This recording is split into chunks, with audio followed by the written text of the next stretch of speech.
सबको समझ में आनी चाहिए कि नहीं आनी चाहिए। और अगर किसी को समझानी है तो आने वाले भविष्य को समझाना जरूरी है, क्योंकि आप ही तो वो लोग हो जो इस विकसित भारत में आने वाले समय में रहने जाएंगे। एक छोटी सी कहानी मैं आपको सुनाना चाहूंगा कि एक बार एक व्यक्ति डॉक्टर के पास जाता है। और डॉक्टर को बोलता है, डॉक्टर साहब मेरे सर में बहुत दर्द दे रहा है। ध्यान से देखिएगा मेरी तरफ।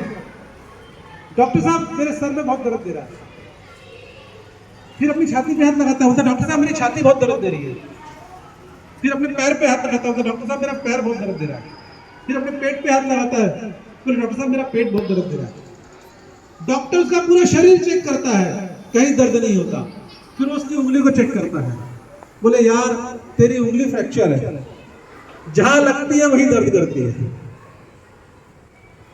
वही हाल हमारे इस देश का है। कभी हमको लगता है कि हमारे देश में महंगाई है, कभी लगता है कि गरीबी है, हमारे देश की समस्या भूखमरी है, कभी लगता है कि हमारे देश के अंदर में जो है कुपोषण, लोगों को खाने नहीं मिलता, ये सबसे बड़ी समस्या है। शिक्षा महंगी हो गई है, स्वास्थ्य सुविधाएं महंगी हो गई है। हॉस्पिटल में गए तो बोलते हैं कि अगर सरकारी अस्पताल में गए तो जान से गए, और अगर प्राइवेट अस्पताल से गए तो जमीन जायदाद से गए। ये हालत हमारे देश में बोलते हैं। न जाने कितनी समस्याएं बताई जाती है। स्कूल की फीस की समस्या होती है, खराब सड़कें हैं, नालियां साफ नहीं होती, गंदगी है, प्रदूषण है।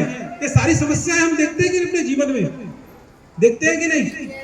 लेकिन मैं आपको बताता हूं, ये सारी समस्याएं जो है वो सिर्फ शरीर की समस्याओं की तरह है। एक्चुअल समस्या ये है क्योंकि भ्रष्टाचार है। जैसे ही भ्रष्टाचार खत्म होगा, समाज की सारी समस्याएं अपने आप खत्म हो जाएंगी। मानते हैं आप लोग? क्योंकि महंगाई क्यों है? क्योंकि कुछ लोग हैं जो चीजों को दबा के रखते हैं। महंगाई शॉर्टेज क्रिएट करते हैं। जब शॉर्टेज क्रिएट करते हैं तो उसकी वजह से महंगाई होती है। गरीबी क्यों है? क्योंकि गरीबों के राशन का पैसा, उसके हिस्से का पैसा कुछ लोग खा जाते हैं, तभी तो गरीबी है। नालियां साफ क्यों नहीं होती? रोडें टूटी फूटी क्यों बनती है? क्योंकि अच्छी रोड बनाने का पैसा निकलता है और लोग पैसा खा जाते हैं। कहने का मतलब यह है कि समाज के अंदर में जितनी भी समस्याएं हमको दिखती है, उसके पीछे का कारण क्या है? मैं चाहूंगा एक बार होता है, क्या इसका कारण? भ्रष्टाचार, बेईमानी उसका कारण है। और यदि इसको खत्म करना है तो हमको क्या करना पड़ेगा? बेईमानी का ऑपोजिट क्या होता है? बेईमानी का ऑपोजिट क्या होता है? हमको समाज में ईमानदारी से जीना सीखना पड़ेगा, ईमानदारी से रहना सीखना पड़ेगा। और जिस दिन हम ये काम कर पाएंगे, तभी सही मायनों में हमारा भारत एक विकसित भारत बनेगा। यार मैंने सुना था स्कूलों में बच्चे लोग बात बात पे तालियां बजाते हैं। मेरी बात समझ में नहीं आ रही है? जिस लेवल की हम बात कर रहे हैं, जिस दिशा में ले जाना चाहते हैं,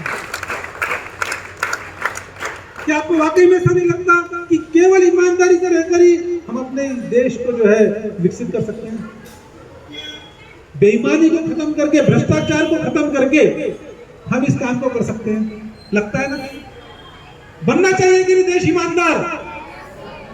क्या हमको ईमानदार बनना पड़ेगा कि नहीं? उसके लिए दूसरा ईमानदार बनेगा, दूसरा बेईमानी नहीं करेगा, तो क्या ये देश विकसित हो सकता है? नहीं। हमको खुद को ईमानदार बनना पड़ेगा, हमको खुद को इस भारत को भ्रष्टाचार मुक्त बनाना पड़ेगा। क्या आप इस चीज का संकल्प लेते हैं? यहां से क्या आप ये संकल्प लेंगे मेरे साथ?